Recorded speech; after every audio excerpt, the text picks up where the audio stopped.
Hello बच्चों, welcome to Daksh coaching classes. जैसा कि हमने पिछले वीडियो में देखा था, दो क्वेश्चन वहां पे हमने पढ़े थे। What is executive. दूसरा हमने पढ़ा था डिफरेंट फॉर्म्स ऑफ एग्जीक्यूटिव। क्या पढ़ा था? Different forms of executive. इसमें हमने ये सारी बातें की। अब फिर हमारा तीसरा टॉपिक जो था उसका नाम था पार्लियामेंट्री एग्जीक्यूटिव इन इंडिया। तो देखो, व्हेन द कॉन्स्टिट्यूशन, तो कैसे पार्लियामेंट्री, हमारे यहाँ पार्लियामेंट्री ही क्यों लिया गया, इन सब चीजों का कारण हमें इस टॉपिक में मिलेगा। When the constitution of India was written, जब इंडिया का कॉन्स्टिट्यूशन लिखा गया, इंडिया के पास में ऑलरेडी एक्सपीरियंस था पार्लियामेंट्री सिस्टम को रन करने। कब? Under act of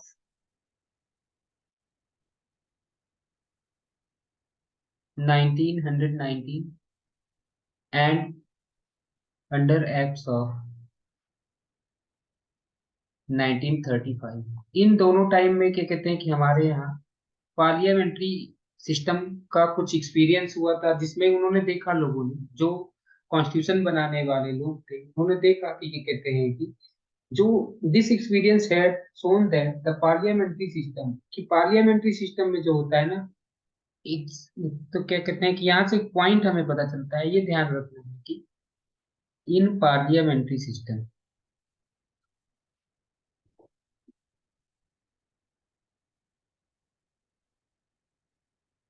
executive is controlled by, executive is controlled by legislature. Executive किसके द्वारा कंट्रोल होता है? लेजिस्लेचर के द्वारा। ठीक है। तो executive can be controlled by the representative of the people, यानी कि ठीक है, कहते हैं कि इनमें लोगों को एक्सपीरियंस हो गया 1990 के और 1935 के अकॉर्डिंग, जब क्या कहते हैं कि चुनाव हुए थे, जब क्या कहते हैं कि, तो उन सबसे एक्सपीरियंस हुआ। ठीक है, कहते हैं कि भाई जो पार्लियामेंट्री सिस्टम होगा ना, पार्लियामेंट्री सिस्टम में क्या कहते हैं कि बड़े आसानी से, हाँ, क्या कहते हैं कि किसको, किसके ऊपर जो, क्या कहते हैं कि किसको कंट्रोल में रखा जा सकता है? एग्जीक्यूटिव, जिनके पास बहुत ज्यादा पावर है, उनको कंट्रोल किया जा सकता है। The makers of Indian constitution, the makers of Indian constitution wanted to ensure that government would be sensitive to public expectation। तो वो चाहते थे लोग, तो गवर्नमेंट जो चाहते, जो मतलब कि जो कॉन्स्टिट्यूशन बनाने वाले जो लोग, जो मेकर्स थे, वो क्या चाहते थे? वो चाहते थे कि the makers of Indian constitution, ये क्या चाहते थे? ये चाहते थे कि इनके ऊपर एक कंट्रोल, इनके ऊपर क्या कहते हैं कि ये लोग क्या हो, कि जो गवर्नमेंट हो ना, government would be sensitive to public expectation. Government government would be, ठीक है,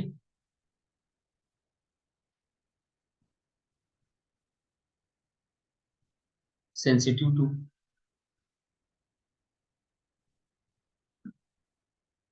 मतलब पब्लिक की एक्सपेक्टेशन पे खरी उतरे, पब्लिक की एक्सपेक्टेशन को पूरा करने की कोशिश करे। तो ये, तो इसलिए क्या कहते हैं कि ताकि इसके ऊपर क्या हो कि ये डर भी है गवर्नमेंट, और ये क्या होना चाहिए, and would be responsible and accountable. वो चाहते थे जो गवर्नमेंट बने, एंड जो गवर्नमेंट बने वो क्या होना चाहिए, रिस्पॉन्सिबल और अकाउंटेबल, रिस्पॉन्सिबल एंड अकाउंटेबल, ऐसा वो चाहते थे कि ये चीजें हैं। तो ये सारी चीजें किसमें मिल रही थी? ये सब पार्लियामेंट्री फीचर में थी, तो इसलिए क्या कहते हैं कि the other alternative of form of, तो एक और था कि भाई अगर मान लो कि ये कहते हैं कि पार्लियामेंट्री एग्जीक्यूटिव नहीं रखते, तो अमेरिका में बहुत दिनों से क्या क्या चल रहा था, प्रेसिडेंशियल फॉर्म ऑफ गवर्नमेंट चल रही थी। तो हमारे सामने प्रेसिडेंशियल फॉर्म ऑफ गवर्नमेंट थी, लेकिन जो प्रेसिडेंशियल फॉर्म में होता है, उसमें क्या होता है कि जो प्रेसिडेंट के पास में क्या होता है, बहुत ज्यादा पावर आ जाता है।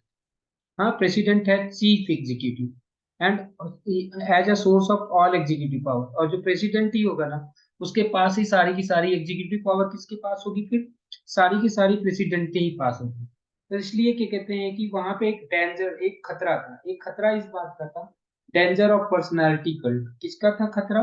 पर्सनालिटी कल्ट का कहते हैं कि खतरा था। तो इस वजह से क्या कहते हैं कि पेपर में ये पूछा जा सकता है कि यहाँ से क्वेश्चन क्या आएगा, कि मैम ये पूछ सकती है पेपर में कि भाई मैम या सर जो भी पेपर बनाएंगे वो क्वेश्चन ये पूछा जा सकता है कि भाई मुझे बताओ कि जो प्रेसिडेंशियल सिस्टम है इंडिया में क्यों नहीं अडॉप्ट किया गया? क्योंकि जो यहाँ पे लगा कि केवल एक व्यक्ति के पास में इतनी पावर कैसे हो सकती है कि एक source of all executive power केवल और केवल क्यों वो प्रेसिडेंट ही क्यों ना क्यों हो जाए। और यहाँ पे फिर क्या होगा, danger of personality cult. Personality cult का मतलब क्या हुआ कि एक प्रकार के एक व्यक्ति की ऐसी पर्सनालिटी बना दी जाए कि उसी के नाम पे सब कुछ चलता रहे। तो ऐसा नहीं होना चाहिए in presidential executive. The makers of the Indian constitution wanted a government, वो चाहते थे कि एक ऐसी गवर्नमेंट बने जहां पे स्ट्रांग एग्जीक्यूटिव तो हो, लेकिन सेम टाइम पे क्या कहते हैं कि उसके ऊपर कंट्रोल भी रखा जा सके, चेक अगेंस्ट द पर्सनालिटी कस्ट, यानी पर्सनालिटी कल्ट के अगेंस्ट क्या कहते हैं कि वो किया जाए, क्या कहते हैं कि उसके ऊपर रोक भी लगाया जाए। तो इस प्रकार से क्या कहते हैं कि हमारे यहाँ जो हुआ कि फाइनली क्या हुआ कि प्रेसिडेंशियल सिस्टम नहीं अडॉप्ट किया गया, और हमने क्या अडॉप्ट कर लिया, हमने अडॉप्ट कर लिया पार्लियामेंट्री सिस्टम। यानी कि in the parliamentary form there are many mechanism that ensure that executive will be answerable to and controlled by legislature. तो यानी कि कुल मिलाकर के अब पार्लियामेंट्री में क्या था, पार्लियामेंट्री सिस्टम में था बहुत सारे ऐसे मैकेनिज्म थे, बहुत सारे ऐसे तरीके थे जिससे क्या कहते हैं कि कंट्रोल किया जा सकता था। किसको कंट्रोल किया जा सकता था? क्या कहते हैं कि प्रेसिडेंट को, सॉरी, किसको, जो एग्जीक्यूटिव होंगे उनके ऊपर कंट्रोल किया जा सकता है। जबकि क्या कहते हैं कि जबकि उसमें क्या नाम है कि पार्लियामेंट ओ प्रेसिडेंशियल में क्या कहते हैं कंट्रोल करना थोड़ा सा मुश्किल था, क्योंकि चीफ जो सोर्स होगा वो क्या कहते हैं कि जो सोर्स ऑफ पावर जो एग्जीक्यूटिव होता है वो केवल एक व्यक्ति के हाथ में हो जाता है, राष्ट्रपति प्रेसिडेंट के हाथ में। So the constitution adopted the parliamentary system of executive. इसलिए क्या कहते हैं कि जो हमने क्या कहते हैं कि पार्लियामेंट्री एग्जीक्यूटिव अपनाया, कहाँ पे अपनाया? दोनों ही जगह पे अपनाया। कहाँ पे? स्टेट में भी और नेशनल लेवल। क्या हमने क्या कहते हैं कि यहाँ पे ध्यान रख लेना, वी अडॉप्टेड, क्या केवल और केवल वी अडॉप्टेड पार्लियामेंट्री सिस्टम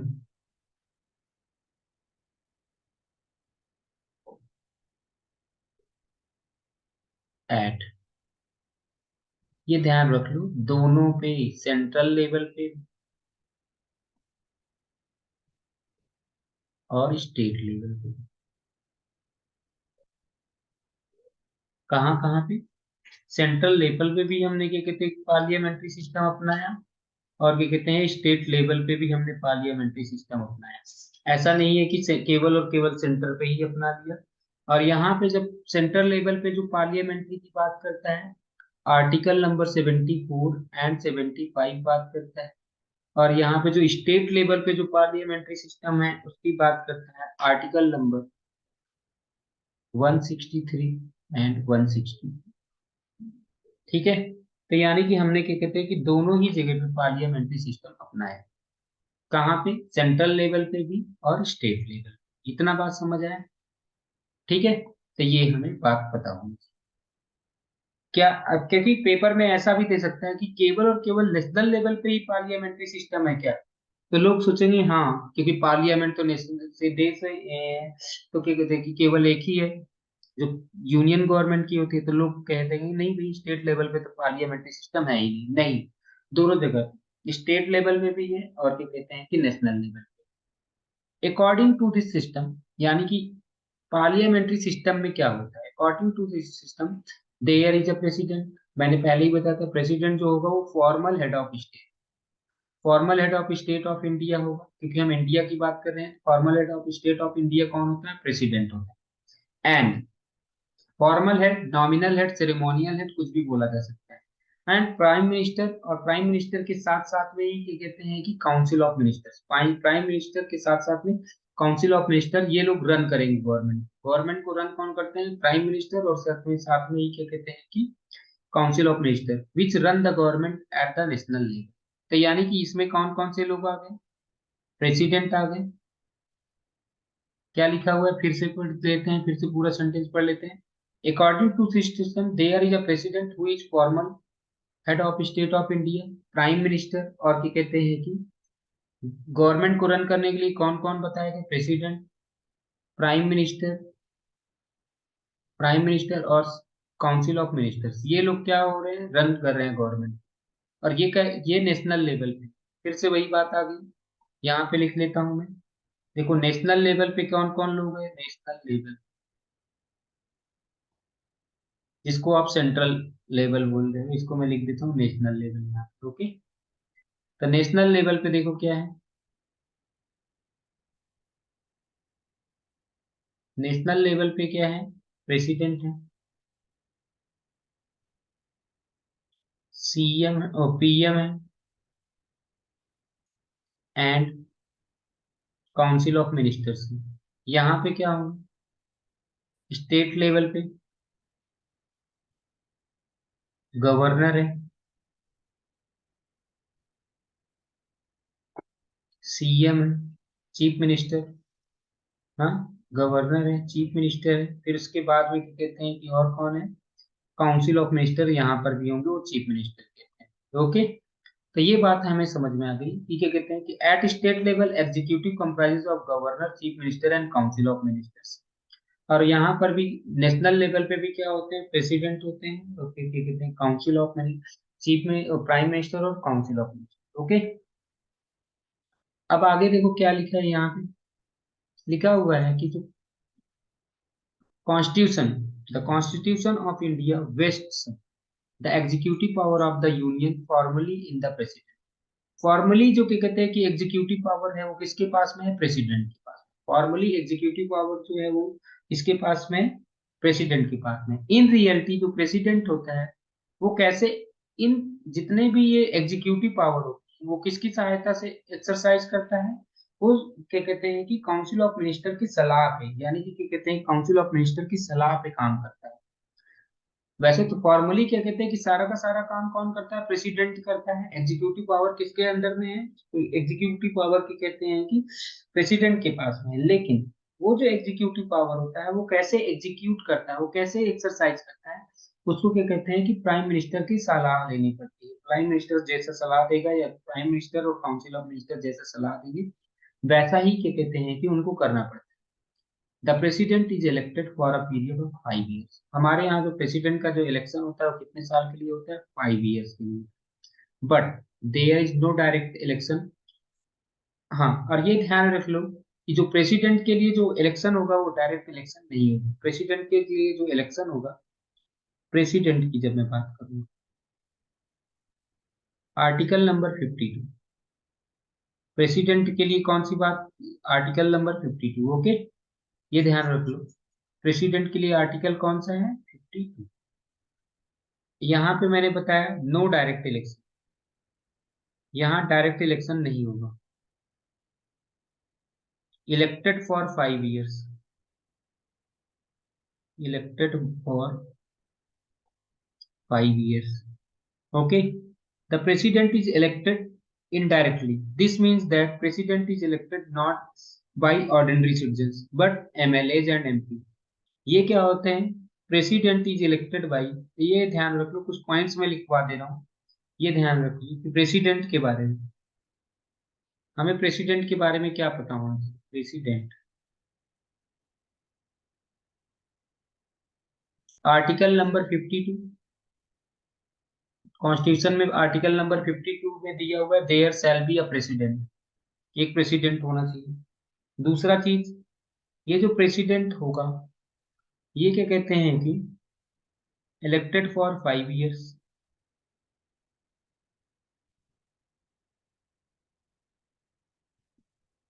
तीसरा चीज, नो डायरेक्ट इलेक्शन। इसका मतलब क्या होगा? इलेक्टेड बाई, ये किससे इलेक्टेड होंगे? MLA elected MLAs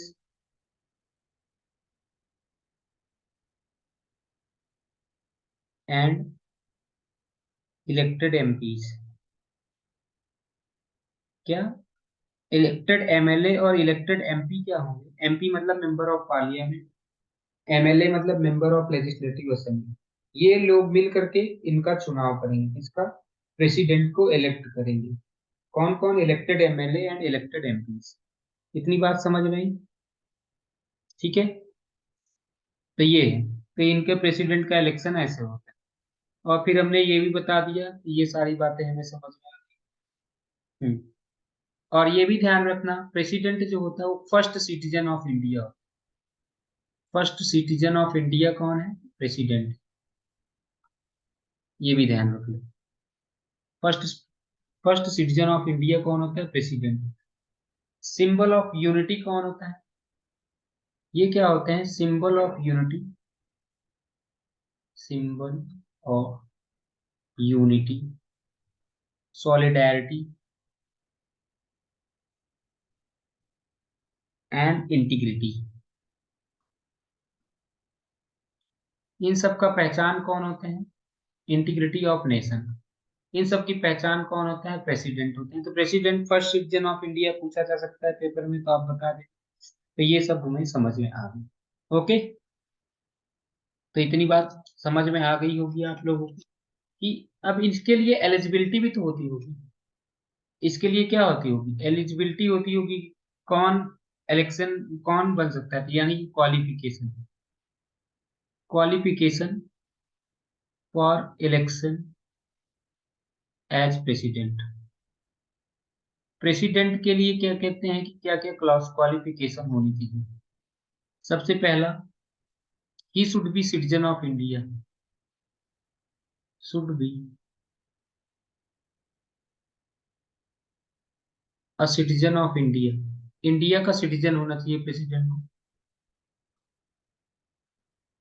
दूसरा point, he should have completed 35 years age। He should have completed 35 year age।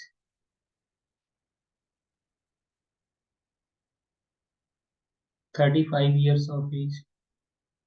इतना बात हमें समझ में आना चाहिए कि ये दो बातें तो होना चाहिए। सिटीजन ऑफ इंडिया हो, 35 इयर्स एज कंप्लीट हो। तीसरा, he should be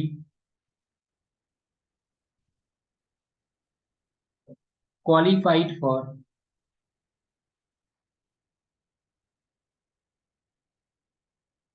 election as a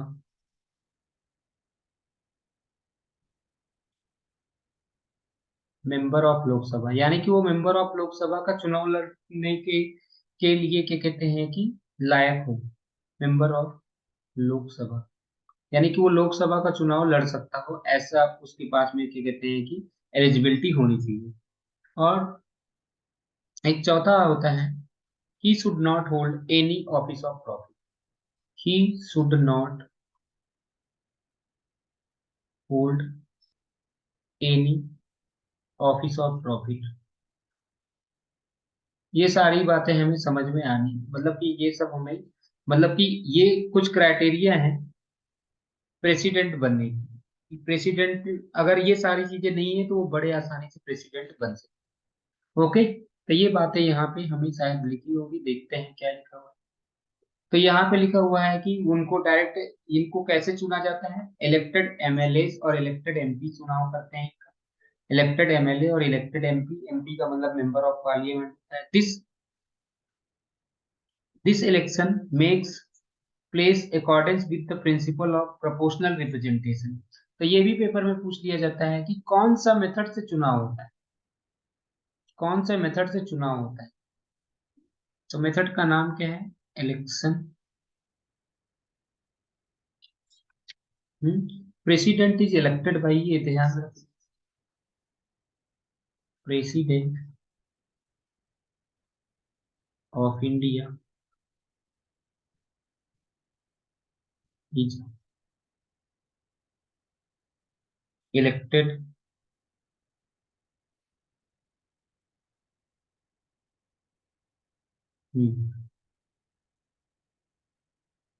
by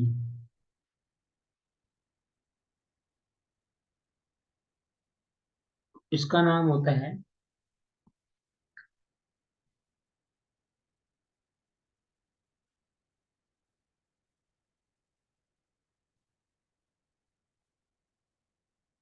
by indirect election.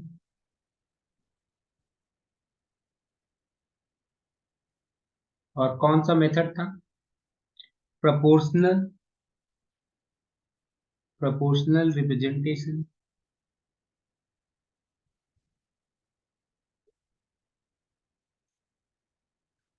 Proportional representation with single transferable vote.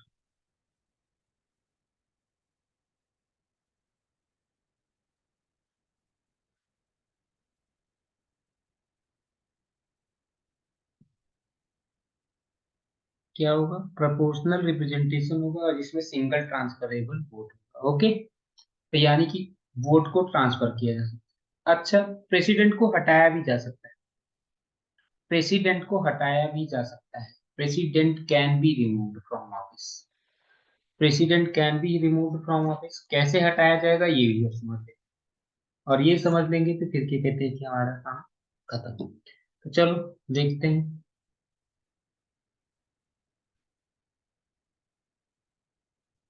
Impeachment,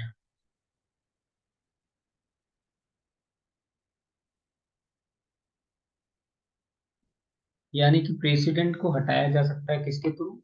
impeachment के through. The president can be the president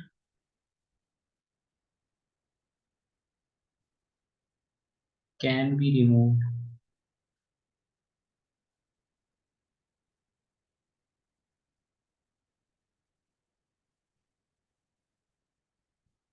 from office. उनके office से उनको हटाया जा सकता है by a process of impeachment. Impeachment के through उनको हटाया जा सकता है। ओके। अच्छा, दूसरा पॉइंट यहाँ पे क्या है? अच्छा, ये इम्पीचमेंट किस लिए होगा? इम्पीचमेंट फॉर वायलेशन ऑफ, इनको हटाया किस लिए जाएगा? For violation of constitution. इनको हटाया किस लिए जा सकता है? वायलेशन ऑफ कॉन्स्टिट्यूशन की वजह से, कि आपने कॉन्स्टिट्यूशन का क्या किया है? वायलेट किया है, इस वजह से इनको हटाया जा सकता है। ओके। अब क्या कहते हैं कि इम्पीचमेंट, ये ध्यान रख लो, impeachment can be initiate, impeachment can be initiated by either house of parliament. किसी भी पार्लियामेंट के हाउस से, ईदर हाउस ऑफ पार्लियामेंट, मतलब लोकसभा से भी इनिशिएट किया जा सकता है, राज्यसभा से भी इनिशिएट किया जा सकता है। क्या लोकसभा से भी इम्पीचमेंट को इनिशिएट किया जा सकता है? राज्यसभा से भी इनिशिएट किया जा सकता है। ऐसा नहीं है कि केवल लोकसभा से इनिशिएट किया जाएगा या। ठीक है। तीसरा पॉइंट हमें यहाँ पे एक चीज और पता होना चाहिए कि ये जो चार्जेस होने चाहिए, इसमें क्या होगा कि जिस भी जिस भी हाउस में होगा उसके 1/4 मेंबर क्या होंगे, उस पे क्या कहते हैं कि these charges should be sign by, these charges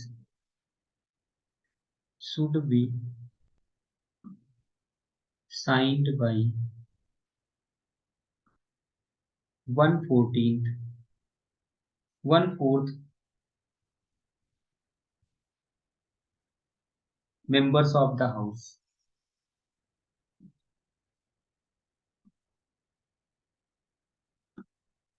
कितने मेंबर्स? 1/4। ओके।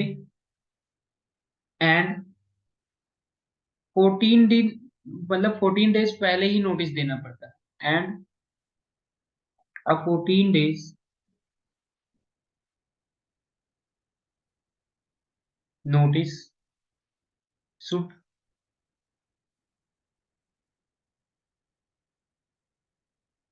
बी गिवन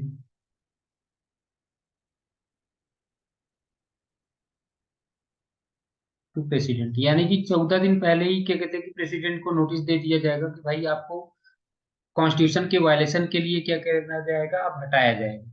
ठीक है। After the impeachment resolution is passed by a majority of, और यहाँ पे ध्यान दो, by special majority, impeachment resolution will pass, impeachment resolution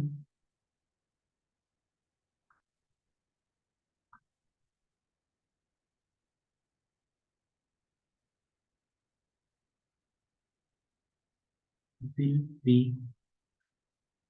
ये can be passed by,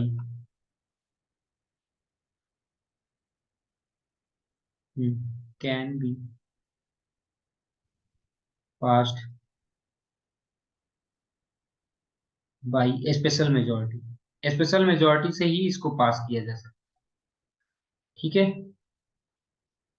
of both house, दोनों ही हाउस में स्पेशल मेजोरिटी, ये ध्यान रखो। ओके। तो ये फिर क्या कहते हैं कि इतनी बातें हमारे समझ में आ गई। ठीक है। तो ये सारी चीजें हमारे समझ में आ गई कैसे। और ये भी अभी तक ध्यान रख लो कि कोई भी प्रेसिडेंट अभी तक इम्पीच नहीं किया गया है, कोई भी प्रेसिडेंट अभी तक इम्पीच नहीं किया गया है, मतलब किसी भी को भी अभी तक हटाया नहीं गया है। कितनी बातें हमें समझ में आ गई। इम्पीचमेंट कौन से आर्टिकल में लिखा हुआ है, तो आर्टिकल नंबर 61 में ये भी आपको पता होना चाहिए। ओके।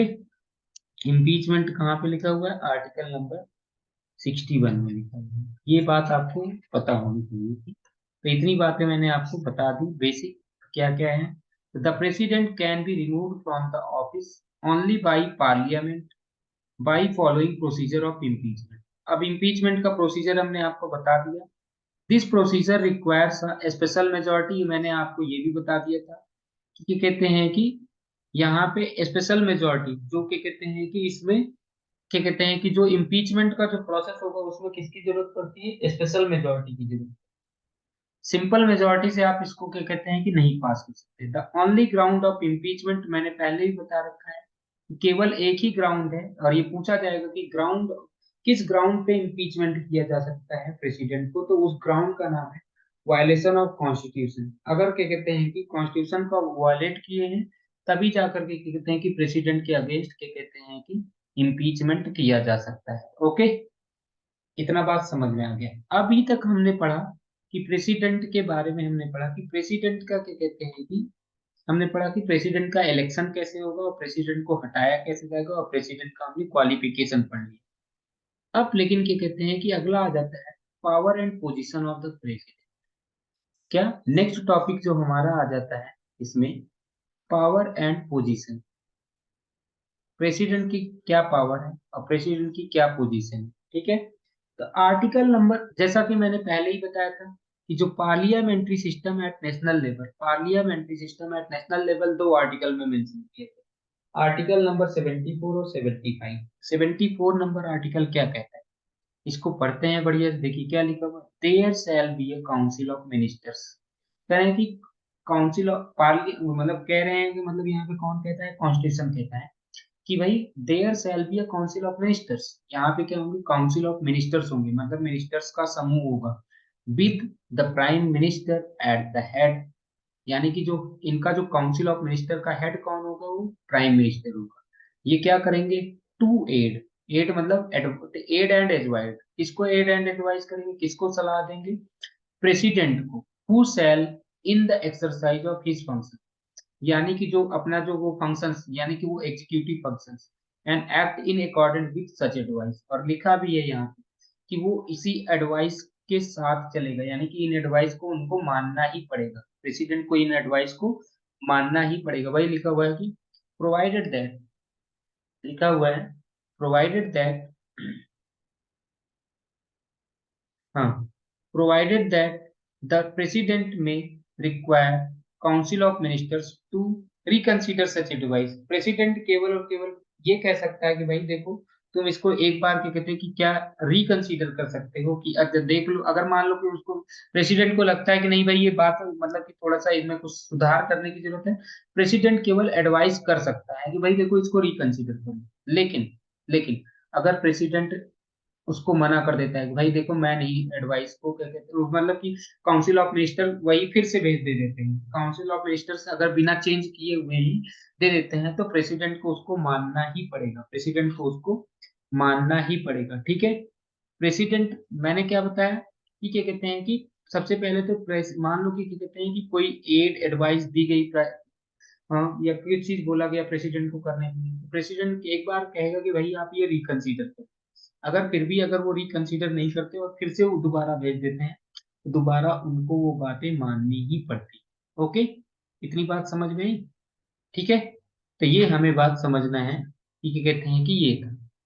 अब यहाँ पे देखो क्या लिखा हुआ है, यहाँ पे बताया कि जो ये सेल लिखा था ना, the there shall be, shall का मतलब होता है it indicates that advice is binding on the president, यानी कि उस एडवाइस को प्रेसिडेंट को मानना ही पड़ेगा। In view of controversy about the scope of the president's powers, a specific mention was made in the constitution by an amendment that advice of council of ministers shall be binding on the president।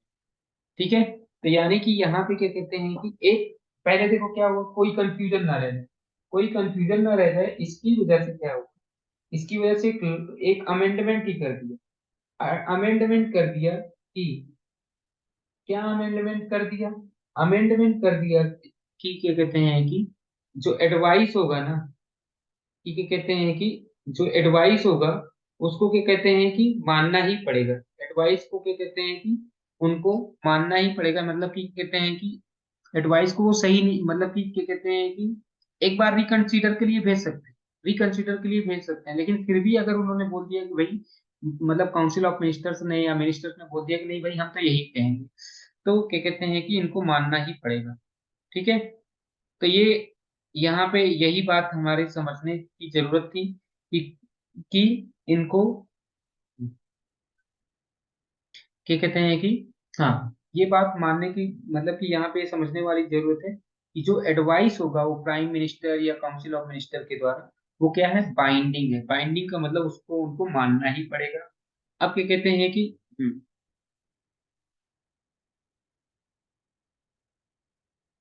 तो ये paper में पूछा जाता है कि कौन से amendment में ऐसा हुआ, हाँ, कि कौन से अमेंडमेंट में ऐसा हुआ कि क्या कहते हैं हम्म, पेपर में ये पूछा जाता है कि कौन से अमेंडमेंट में ये आया कि क्या कहते हैं कि इसमें प्रेसिडेंट क्या कहते हैं कि रिकंसिडरेशन के लिए भेज सकता है। हाँ, प्रेसिडेंट क्या कहते हैं कि रिकंसिडरेशन के लिए भेज सकता है, ये देखो लिखा हुआ है provided that president may require council of minister to reconsider such advice. इसमें इसके लिए कौन सा अमेंडमेंट हुआ था, तो 44th अमेंडमेंट, 44th अमेंडमेंट जो 1978 में हुआ था,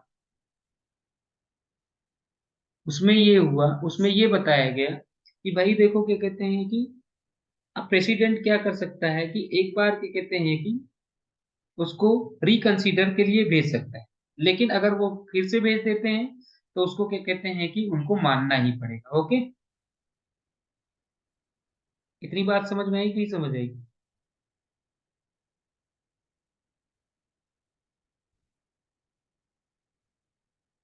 हाँ, और यहाँ पे ध्यान रखना कि इसके पहले एक क्या कहते हैं कि हाँ, पहले क्या होता था कि इसके पहले एक कंफ्यूजन रहता था, कंफ्यूजन ये रहता था, लिखा भी है कि देखो क्या लिखा है कि यहाँ पे क्या लिखा है, इसको समझिए, लिखा है कि it indicates that advice is binding on the president in view of the controversy about the scope of the president's powers. A specific mention was made in the constitution by an amendment that advice of the council of the minister will be binding on the president। ये binding वाला जो concept आया कौन से amendment में आया, ये 44th में नहीं आया, ये आया था 42nd अमेंडमेंट। ये आया था कि जो बाइंडिंग है वो किस अमेंडमेंट में आया था, 42nd में। बाइंडिंग कब होगा, हाँ, बाइंडिंग किस में आया था कि 44 सेकेंड में आया था कि अमेंडमेंट जो है वो क्या कहते हैं कि हाँ, बाइंडिंग ऑन द प्रेसिडेंट जो एडवाइस है वो बाइंडिंग है वो किस में आया था 42nd अमेंडमेंट 1976 में। लेकिन वो उसको रिकंसिडरेशन के लिए भेज सकता है, वो कौन से अमेंडमेंट में आया 78 में। इतनी बात समझ में आ गई होगी आप लोगों को। ठीक है, तो ये सारी बातें हमें ध्यान में रखनी है। तो ये हो गया।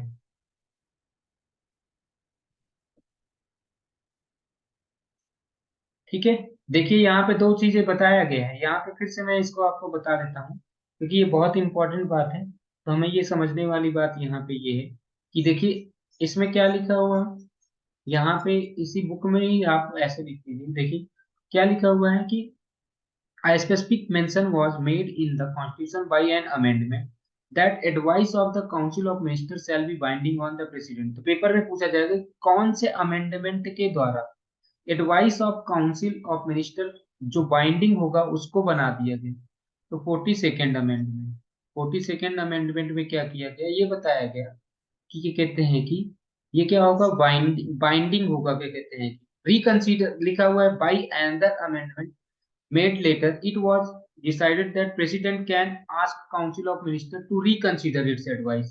reconsider के लिए कौन सा अमेंडमेंट किया गया था 44th अमेंडमेंट। ओके, ये 1976 में हुआ था, ये 1978 में हुआ था। इतना तो सब हमें बाद में याद होना।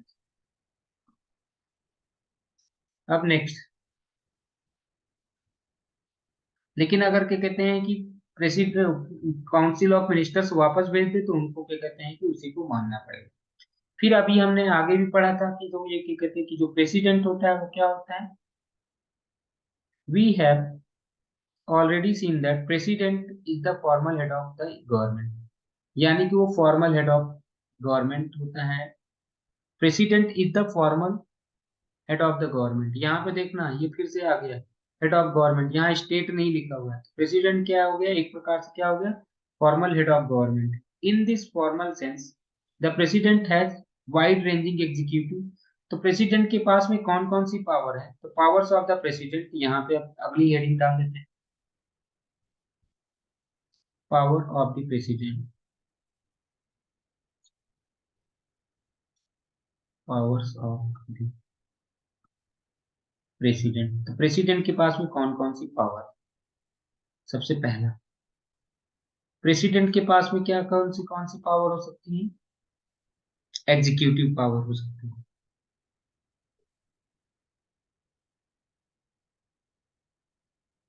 और कौन सी पावर हो सकती है, लेजिस्लेटिव पावर हो सकती है।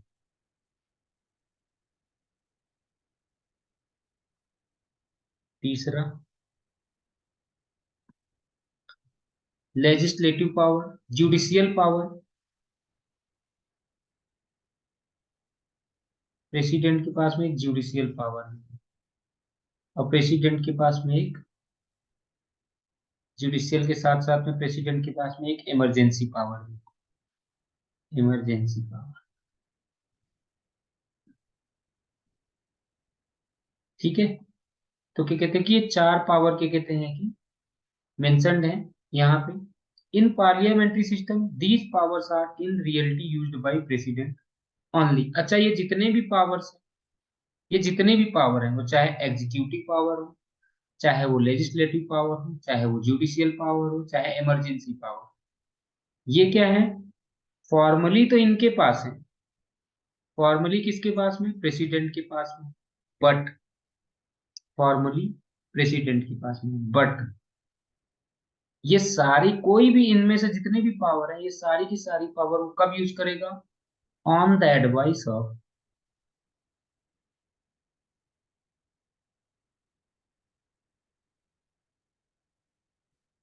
Prime minister and council of ministers. यानी काउंसिल ऑफ मिनिस्टर्स की एडवाइस पे ही ये सारी पावर्स को वो यूज कर सकते हैं।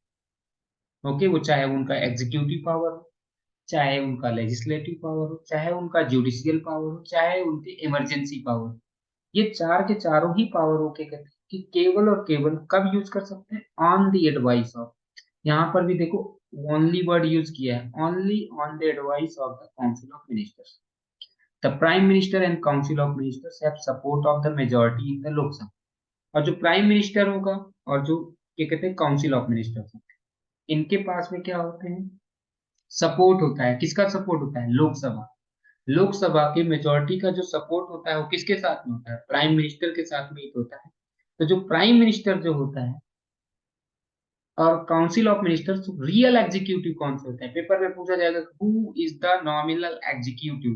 तो नॉमिनल एग्जीक्यूटिव हुआ, nominal executive prime president, nominal executive. या फॉर्मल एग्जीक्यूटिव कौन हुआ? Normal executive. और फॉर्मल एग्जीक्यूटिव कौन हुआ बताओ? तो यहाँ पे आंसर हो जाएगा प्रेसिडेंट। लेकिन जब पूछा जाएगा रियल एग्जीक्यूटिव कौन है, तो रियल एग्जीक्यूटिव कौन है? प्राइम मिनिस्टर और council of minister. Okay, in most of the cases the president has to follow the advice of council of ministers. और लगभग लगभग सारे के सारे केसेस में क्या होता है कि क्या कहते हैं कि प्राइम मिनिस्टर को क्या करना, सॉरी, प्रेसिडेंट को क्या कहते हैं कि प्रेसिडेंट को इन सब इनकी बातें माननी पड़ती हैं। किनकी बातें माननी पड़ती हैं? काउंसिल ऑफ मिनिस्टर की बातें माननी पड़ती हैं। अब यहाँ पे लिखा हुआ है discretionary power of the president,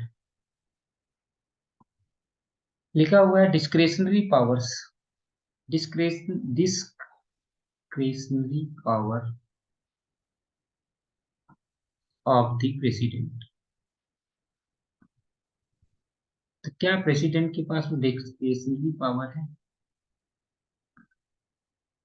हाँ है, पावर तो है, बट यहाँ पे एक चीज ध्यान रखना, ये जो डिस्क्रिशनरी पावर है ना, नॉट मेंशन्ड इन कॉन्स्टिट्यूशन,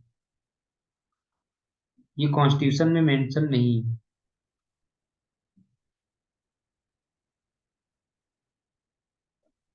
इसका मतलब क्या है? इसका मतलब ये हुआ कि ये क्या होती है, ये क्या होंगी, जितनी भी ये जो पावर्स हैं, जैसे अभी मैं बता रहा हूँ कि यहाँ पे क्या कहते हैं कि ये जो डिस्क्रिशनरी पावर जिनकी बात कर रहा हूँ, डिस्क्रिशनरी पावर ये होती है situational discretionary power. President has president has situational, president has situational discretionary power. इनके पास में सिचुएशनल डिस्क्रिशनरी पावर होता है, यानी कि जब कोई पर्टिकुलर सिचुएशन आ जाएगी तभी वो अपना डिस्क्रिशनरी पावर का मतलब है अपने दिमाग का इस्तेमाल करना, मतलब जहां पे उनको एडवाइस नहीं लेना होगा। किससे नहीं एडवाइस लेना होगा? क्या नाम है? काउंसिल ऑफ मिनिस्टर से एडवाइस नहीं लेना होगा। तो उसी को बोलते हैं डिस्क्रिशनरी पावर। लेकिन ये डिस्क्रिशनरी पावर जो है वो कॉन्स्टिट्यूशनल नहीं है। ये डिस्क्रिशनरी पावर जो है वो केवल और केवल क्या है? सिचुएशनल। ओके, इतना बात समझ में आया? नहीं समझ में आया? यानी कि ये मेंशन्ड नहीं है कि कहते हैं कि कॉन्स्टिट्यूशन में। पहला बात तो ये हमें समझ में आ गया। ओके, यहाँ तक क्लियर है? यहाँ तक समझ में आ गया होगा कि क्या कौन कौन से इनके पास में क्या कहते हैं कि अब आगे हम देखते हैं कि क्या लिखा हुआ। On the basis of the above discussion can be inferred that the president has no discretionary power under any circumstance। यानी कि ऊपर तो अभी हमने यही पढ़ा था कि प्रेसिडेंट कहीं अपना दिमाग यूज नहीं कर सकता, हमेशा उसको किसकी सलाहों पे चलना पड़ेगा? काउंसिल ऑफ मिनिस्टर की सलाहों पे चलना पड़ेगा। ठीक है, डिस्क्रेशनरी पावर का मतलब है अपने दिमाग का इस्तेमाल करना। This will be an incorrect statement. Constitutionally, the President has a right to be informed of all the important matters and deliberations of the Council of Ministers। ये ध्यान में रख लो, कॉन्स्टिट्यूशनली मतलब कॉन्स्टिट्यूशन में मेंशन्ड है। क्या मेंशन्ड है? कि प्रेसिडेंट के पास में राइट टू बी इन्फॉर्म, जितने भी मैटर्स होंगे और जितने भी डेलिब्रेशंस का मतलब बातचीत हो रही है, जितने भी सोच समझ जा रहा है कि काउंसिल ऑफ मिनिस्टर्स की, वो सारी की सारी बात को सुनने का अधिकार इसके पास में, प्रेसिडेंट के पास। The prime minister is obliged to furnish all the information that president may call for. अगर मान लीजिए कि प्रेसिडेंट कोई भी बात करता है, प्रेसिडेंट कोई भी इंफॉर्मेशन चाहता है तो उन सारे ही इंफॉर्मेशन को किसको बताना पड़ेगा, प्रेसिडेंट को बताना पड़ेगा, सॉरी प्रेसी मतलब प्राइम मिनिस्टर को बताना पड़ेगा प्रेसिडेंट। ठीक है, इतना बात समझ में आई, समझ में?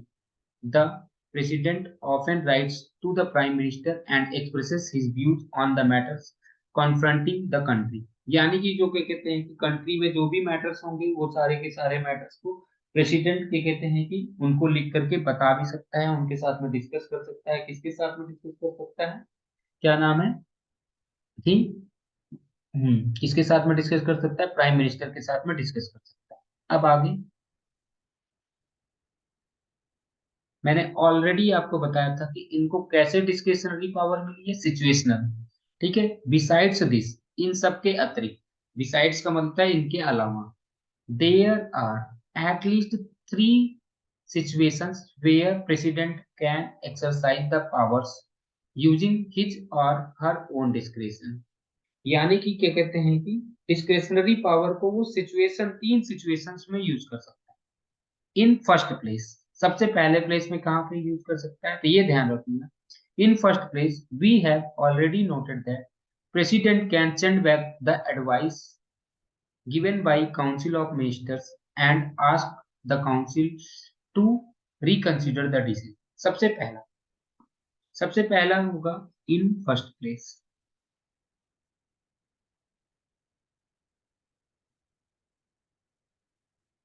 फर्स्ट प्लेस में क्या कर सकता है कि president can send back the advice given by the council of ministers. President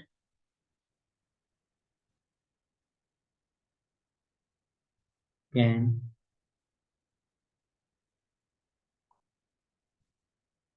send back the advice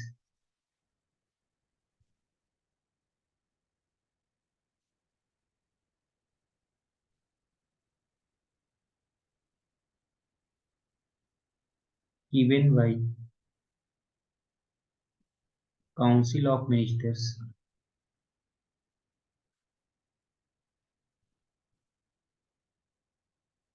for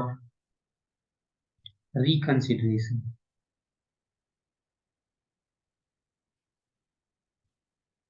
इसके लिए रिकंसिडरेशन के लिए उसको वापस भेज सकता है, हाँ, फॉर रिकंसिडरेशन। ठीक है, इन डूइंग दिस, यहाँ पे क्या होता है, president acts on his own description. अगर उसको लगता है कि उसको वापस भेजना चाहिए तो वो भेजेगा, और उसको नहीं लगेगा कि नहीं भेजना चाहिए तो वो नहीं भेजेगा, वो किसी से पूछने नहीं जाएगा। when the president thinks that the advice has certain flaws and legal, हाँ, हाँ, कुछ ना कुछ मतलब कि कमी है, तो उसमें वो क्या कहते हैं कि वो कह सकता है कि it is not in best interest of the country. अगर उसको लगता है कि ये देश के भले के लिए नहीं है तो वो क्या कहते हैं कि वापस भेज सकता है रिकंसीडर करने के लिए। किसको रिकंसीडर करने के लिए भेजेगा, काउंसिल ऑफ मिनिस्टर को बोलेगा भाई देख लो इसमें, अगर ये आपको लग रहा है ये इसको सही कर दो। President can ask the council of minister to reconsider the decision although, यद्यपि द काउंसिल कैन, अगर मान लो कि वो सेम ही भेज देते हैं तो उनको क्या कहते हैं कि उसको प्रेसिडेंट को मानना ही पड़ेगा। यानी कि अगर उसमें कोई भी चेंजेस नहीं करते हैं, यानी कि अगर उसमें क्या कहते हैं कि जो काउंसिल ऑफ मिनिस्टर्स हैं अगर वो कोई चेंजेस नहीं करते हैं तो उसको क्या करना पड़ेगा, मानना ही पड़ेगा। ओके, उसको क्या कहते हैं कि उनको मानना पड़ेगा। सच अ request by president to reconsider the decision would naturally carry a lot of weight, so this is one by way by which president can act his own discretion। secondly कब होता है, secondly the president has also veto power by which he can withhold or refuse to give assent to the bills। यानी कि दूसरा, secondly president has veto powers। President के पास में क्या है, वीटो पावर्स है। उस वीटो पावर से क्या कर सकता है, हाँ, veto power by which he can withhold or refuse to give his assent, by which he can withhold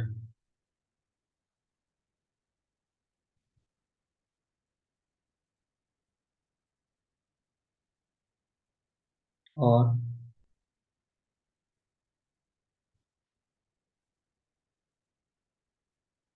refuse to give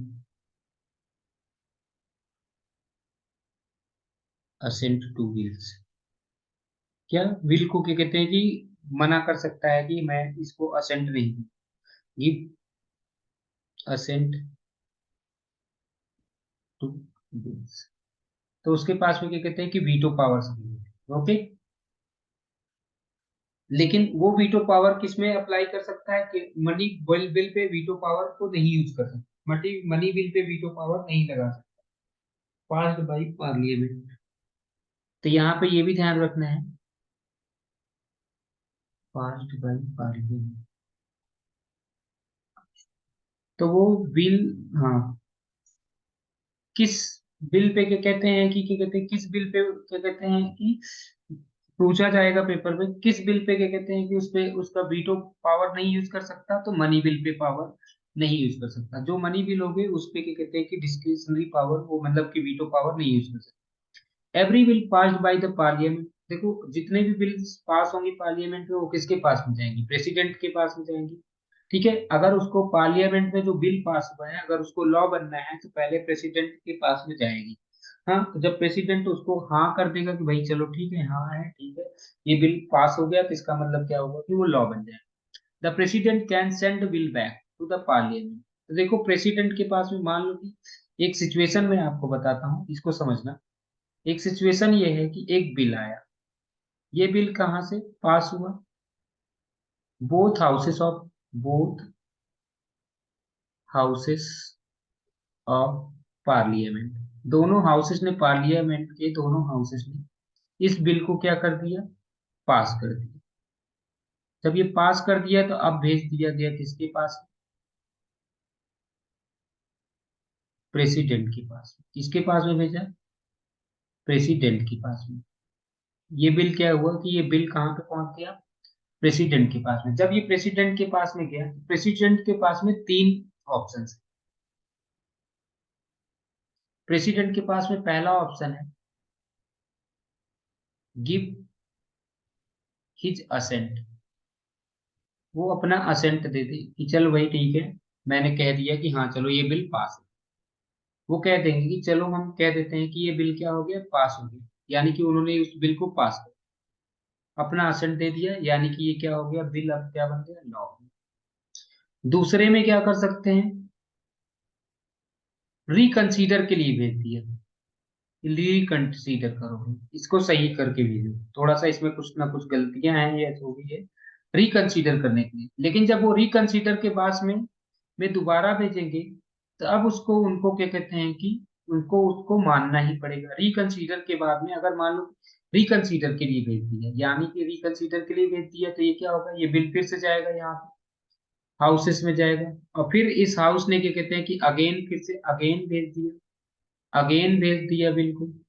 तो अब की इनको हाँ करना ही पड़ेगा। ठीक है। लेकिन एक तीसरा भी सिचुएशन आता है, उन्होंने ना तो हाँ बोला ना तो ना, ठीक है, उसको अपने पास ही रख लिया। इस सिचुएशन को बोलते हैं पॉकेट वीटो। इस सिचुएशन को बोलते हैं पॉकेट वीटो। जब क्या कहते हैं कि प्रेसिडेंट ना तो ना तो उसको रिकंसीडर के लिए भेजता है, ना तो क्या कहते हैं कि वो असेंट करता है। ठीक है। तो वही लिखा हुआ है कि the president can send bill back to the parliament asking to reconsider. Reconsider के लिए भी भेज सकता है। हाँ। तो यानी कि this veto power is limited because if the parliament passes the same bill again. तो यानी कि जो रिकंसिडरेशन वाला जो वीटो पावर है, वीटो पावर जो रिकंसिडरेशन वाला है वो लिमिटेड है। वीटो पावर फॉर रिकंसिडरेशन वो क्या है, लिमिटेड। कैसे लिमिटेड है, क्योंकि इसमें क्या हो रहा है कि अगर मान लो कि उसको बिना चेंज किए हुए ही भेज, हाँ, तो अगर बिना चेंज किए हुए ही भेज दिया तो दोबारा वाले में उसको मानना ही पड़ता है, मैंने पहले ही बताया। Then president has to give assent to the bill. अगर दोबारा रिकंसिडरेशन के लिए वही बिल भेज दिया गया तो प्रेसिडेंट को रिकंसिडरेशन देना ही पड़ता है। However there is no mention in the constitution about the time limit within which president must send bill back to the reconsideration. लेकिन कभी ये नहीं टाइम लिखा हुआ है कि कितने दिनों के बाद में भेजेंगे, 10 दिन बाद भेजेंगे रिकंसिडरेशन के लिए, या 15 दिन बाद भेजेंगे, या 20 दिन के बाद भेजेंगे। तो वो रिकंसिडरेशन का टाइम नहीं लिखा हुआ। This means that president just keep the bill pending, यानी कि प्रेसिडेंट क्या कर सकता है, उस बिल को क्या कहते हैं कि पेंडिंग रख सकता है विदाउट एनी टाइम लिमिट। उसके लिए उनको कोई टाइम लिमिट नहीं है। तो this gives the president as informal power. ये इनफॉर्मल पावर है, मतलब कि ये क्या कहते हैं कॉन्स्टिट्यूशन में नहीं मेंशन है। To use veto in a very effective manner, इसी को बोला गया पॉकेट वीटो। पॉकेट वीटो के लिए कोई लिमिट, पेपर में पूछा जाता है कि पॉकेट वीटो के लिए क्या मैक्सिमम 15 दिन, 6 महीने, 10 दिन, ऐसा नहीं है, कुछ भी नहीं। पॉकेट वीटो के लिए कोई कितने भी दिन का कोई लिमिट नहीं है, उसको वो रखे रह सकते हैं। ओके, यानी कि बिल को रिकंसिडरेशन के लिए कितने दिनों के बाद भेजना है, क्या ये कहीं मेंशन है? नहीं, कॉन्स्टिट्यूशन में कहीं भी नहीं मेंशन है कि बिल को कंसिडरेशन के लिए कितने दिनों के बाद भेजना है। अगला, थर्ड काइंड ऑफ डिस्क्रिशन क्या होता है? थर्ड काइंड ऑफ डिस्क्रिशन, तो ये हमने तो आपको सिचुएशन बता दिया था, ये तीनों सिचुएशन आपको समझ में आ गई। अब अगला आता है थर्ड काइंड ऑफ डिस्क्रिशन कब यूज कर सकता है। प्रेसिडेंट के पास में तीसरा भी डिस्क्रिशन है। वो कब यूज करेंगे, जब किसी भी पार्टी को क्या कहते हैं कि जब इलेक्शन होता है और किसी भी पार्टी को बहुमत नहीं मिलता। बहुमत मतलब होता है कि कोई भी पार्टी मेजोरिटी नहीं गेन कर पाती। जब कोई भी पार्टी मेजोरिटी नहीं गेन कर पाती, तब फिर क्या कहते हैं कि थर्ड सिचुएशन अगर होती है, जिसमें फिर से प्रेसिडेंट अपना डिस्क्रिशन यूज कर सकता है। ओके, तो ये आ गया in third kind of discretion.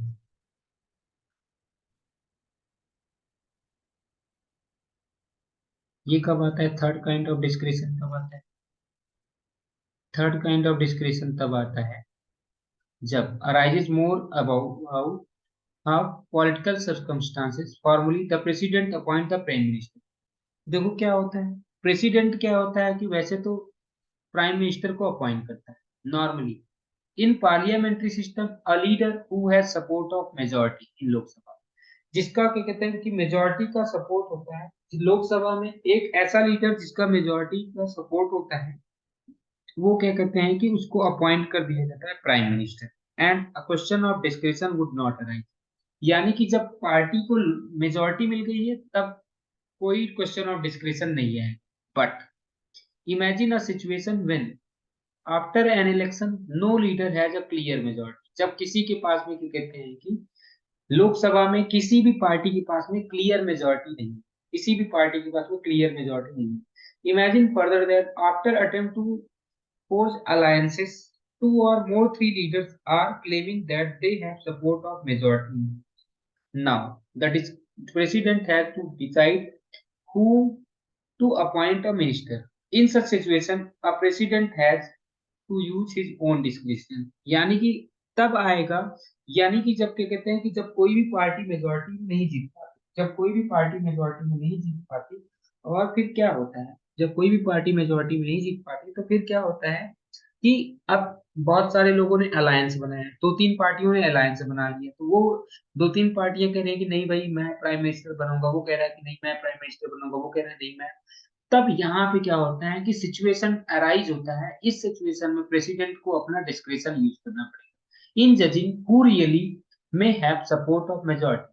वो जज करेगा कि किसके पास मेजोरिटी एक्चुअल में है और कौन क्या कहते हैं कि गवर्नमेंट बना सकता है और कौन रन कर सकता है। ओके, सिंस 1989, देखो 1989 के पहले क्या होता था, चुनाव के में मतलब कि सरकारें जो थी स्टेबल रहती थी, क्यों?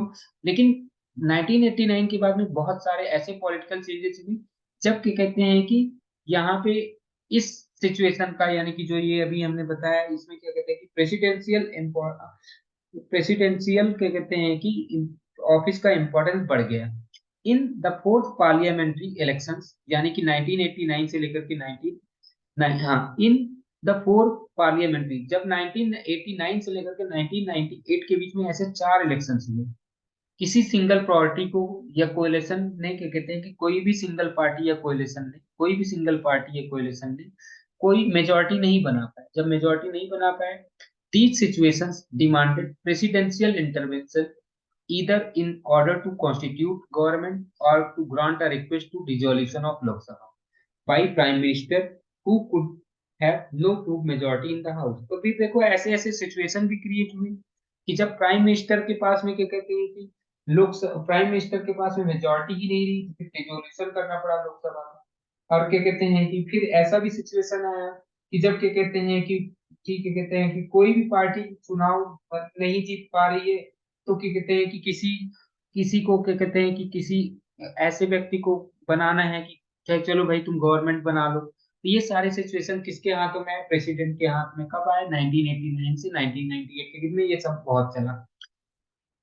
It may thus be said that the presidential discretion is related to political conditions। यानी कि जो प्रेसिडेंशियल डिस्क्रेशन है ना, वो पॉलिटिकल कंडीशन, यही इसीलिए मैंने सबसे पहला ही पॉइंट में बता दिया था कि जो प्रेसिडेंशियल के कहते हैं कि वो है डिस्क्रेशन है, वो सिचुएशनल है, वो सिचुएशन के ऊपर डिपेंड करता है। There is a greater scope for presidential assertiveness when governments are not stable। अच्छा, जब प्रेसिडेंशियल पावर और बढ़ जाता है जब गवर्नमेंट स्टेबल नहीं होती या कोलिशन में, क्या कहते हैं कि पावर होता है। ठीक है, यानी गवर्नमेंट जब कोलिशन की बनी। For most part president is formal power holder, यानी कि प्रेसिडेंट जो होता है वो formal power holder and a ceremonial head of the nation. तो ये भी देखो पेपर में पूछ लिया जाएगा, ceremonial head of the nation कौन होता है, तो आपको बताना पड़ेगा भाई कि कौन होता है? प्रेसिडेंट होता है। You may wonder why when do we need a president, हमें प्रेसिडेंट की क्या जरूरत है, ऐसा भी आप लोग सोच सकते हैं। In a parliamentary system the council of ministers is dependent on the support of the majority. यानी कि जो काउंसिल ऑफ मिनिस्टर्स होते हैं वो किसके ऊपर डिपेंडेंट? मेजोरिटी के सपोर्ट पे ऊपर होते हैं। This also means that council of minister may be removed at any time, a new council of minister will have to be put in place। यानी कि ऐसा कह रहे हैं कि काउंसिल ऑफ मिनिस्टर को कभी भी हटाया जा सकता है, काउंसिल ऑफ मिनिस्टर को कभी भी लाया जा सकता है, मतलब नया काउंसिल ऑफ मिनिस्टर आ जाएगा, पुराना हट जाएगा। Such a situation requires a head of state. यानी कि इन सब सिचुएशन में क्या होनी चाहिए? हमारे पास में हेड ऑफ स्टेट होना चाहिए जिसका एक फिक्स्ड टर्म हो। मतलब हमारे प्रेसिडेंट का टर्म तो होता है 5 साल। who may empower to appoint the, और उसके पास में पावर हो जिसको वो प्राइम मिनिस्टर को अपॉइंट कर सके, and who symbolically represent the entire country। और हमारे पास में कोई एक ऐसा व्यक्ति होना चाहिए जो, क्या कहते हैं कि पूरे देश को क्या करे? रिप्रेजेंट कर रहा हो। This is the exactly the role of the president in ordinary circumstances. Ordinary circumstances में प्रेसिडेंट का ये रोल है कि भाई जब, क्या कहते हैं कि काउंसिल ऑफ मिनिस्टर्स अपना विश्वास खो देंगे किसमें? लोकसभा में, तो उनको हटाना पड़ेगा और नए काउंसिल ऑफ मिनिस्टर को बनाना पड़ेगा। दूसरा चीज ये भी हो सकता है कि कहते हैं कि अभी इनको नॉर्मल में क्या होगा कि वो इंटायर कंट्री को जोड़ेगा, और क्या कहते हैं प्राइम मिनिस्टर को भी तो कौन अपॉइंट करेगा भाई? कोई अपॉइंट करने वाला तो होना चाहिए। तो इसलिए हमारे ऑर्डिनरी सिचुएशन में क्या होता है? प्राइम, और पूरे देश को जोड़ने के लिए जो काम में आता है वो कौन है? प्रेसिडेंट है। Besides when no party has clear majority, जब कोई पार्टी के पास में क्लियर नहीं मेजोरिटी होगी, तो प्रेसिडेंट के पास में एडिशनल रिस्पॉन्सिबिलिटी होती है कि वो, क्या कहते हैं, किसको प्राइम मिनिस्टर बनाएगा, किसको अपॉइंट गवर्नमेंट बनाने के लिए बोलेंगे, ये सारी बातें। ठीक है, तो यहाँ तक अभी तक हमने पढ़ लिया। अब यहाँ पे ऐसे ही आ जाता है वाइस प्रेसिडेंट के बारे में थोड़ा सा पढ़ लेते हैं। देखिए, the vice president of is elected for 5 years। Vice president भी 5 years के लिए होते हैं। Which method is similar to the, जैसे प्रेसिडेंट का इलेक्शन होता है वैसे ही इनका भी इलेक्शन होगा। The only difference is that यहाँ पे इनमें क्या कहते हैं कि जैसे मैंने बताया था, प्रेसिडेंट में क्या होता है? प्रेसिडेंट के इलेक्शन में एमएलए और एमपी होते थे। प्रेसिडेंट के इलेक्शन में कौन होते थे? इलेक्टेड और elected MLA and elected MP. Elected MP ये लोग चुनाव देते थे। लेकिन यहाँ पे वाइस प्रेसिडेंट में केवल और केवल एमपी देंगे, वाइस प्रेसिडेंट में एमपी ही देंगे। एमएलए चुनाव नहीं देते, तो मतलब कि क्या करते हैं कि वोट नहीं करते किसमें? वाइस प्रेसिडेंट के इलेक्शन में। The vice president may be removed from his office by resolution of pass the Lok Sabha. देखो, जब मैंने बताया था प्रेसिडेंट को हटाना है, तो फिर क्या कहते हैं कि रेजोल्यूशन आपको दोनों जगह कहीं से भी पास कर सकते हो, लोकसभा से या राज्यसभा। लेकिन अगर वाइस प्रेसिडेंट को हटाना है तो राज्यसभा से ही पास करना पड़ेगा लोग। हाँ, और by a majority and and agreed two by Lok Sabha. और क्या कहते हैं कि यानी कि राज्यसभा में क्या कहते हैं कि राज्यसभा में क्या कहते हैं कि उसको पास कराना ही पड़ेगा बिल को, और साथ में ही क्या कहते हैं कहाँ से एग्री कराना पड़ेगा, लोकसभा से। द वाइस प्रेसिडेंट एक्स, अच्छा, वाइस प्रेसिडेंट जो होता है वो एक्स ऑफिशियो चेयरमैन होता है Rajya Sabha and takes over the office. अगर मान लो कि प्राइम में, अगर मान लो ऑफिस ऑफ प्रेसिडेंट की ऑफिस वैकेंट हो जाती है, कैसे वैकेंट हो सकती है, हो सकता है कि डेथ हो गई प्रेसिडेंट की, हो सकता है प्रेसिडेंट ने रिजाइन कर दिया, या हो सकता है प्रेसिडेंट को रिमूव कर दिया गया हो इम्पीचमेंट की वजह से। तब क्या कहते हैं कि वाइस प्रेसिडेंट जो हो जाएगा वो प्रेसिडेंट बन जाएगा। The vice president act as a president only until, तब तक जब तक नया प्रेसिडेंट नहीं चुना जाएगा, जब तक नया प्रेसिडेंट नहीं चुना जाएगा। और क्या कहते हैं कि वो टाइम होता है 6 महीने के लिए। The B D Jatti acted as president, जब फखरुद्दीन अली अहमद की डेथ हो गई थी तो नया प्रेसिडेंट, हाँ, तो क्या कहते हैं के रूप में बीडी जत्ती को क्या कहते हैं कि बनाया गया था प्रेसिडेंट। ओके, यहाँ पे एक बात और होगी, इसमें और एक चीज रह गया था यहाँ पे, ये क्या लिखा हुआ है कि president's role in choosing prime minister. देखो क्या लिखा हुआ है, president's role in choosing the prime minister after 1977 party politics in India became more competitive. यानी कि पार्टी पॉलिटिक्स और ज्यादा कॉम्पिटिटिव हो गए, और ऐसे ऐसे सिचुएशन आ गए किसी के पास में clear majority. What does the president do in such situation? No political party coalition secured majority. हाँ, तो 1998 में भी ऐसे हुआ। The BJP and its allies secure 251 seats, 21।